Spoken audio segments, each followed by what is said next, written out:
ഓ, എന്നാ കറി വെക്കുന്ന? ഒരു തക്കാളിക്ക ഉണ്ട്. ഈ ഒരു തക്കാളിക്ക വെച്ച് ഞാൻ എന്നാ കറി വെക്കും? ആ, രസം വെക്കാം. രസം വെക്കാം. ഇന്ന് അത് മതി കറി. അതുപോലെ മീനൊക്കെ ഇരിപ്പുണ്ട്. മുഖത്ത് എന്തേലും തേച്ചിട്ട് ഒത്തിരി നാളായി. ഇന്ന് ഇത് തേക്കാം.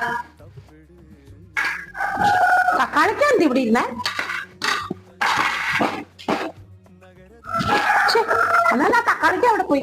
അത് ശരി, അമ്മ ഇവിടെ തക്കാളി തേക്കുമായിരുന്നോ? എനിക്ക് മുഖം വെളുപ്പിക്കാൻ അറിയാം. പഞ്ചാരയും കാപ്പിപ്പൊടിയുണ്ട്, പിന്നെ പച്ചമഞ്ഞളുണ്ട്, രക്തചന്ദനമുണ്ട്, പിന്നെ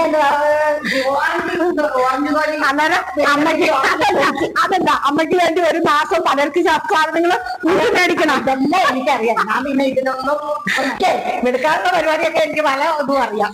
കാപ്പിപ്പൊടിയും പച്ചമഞ്ഞൾ തേക്കാം.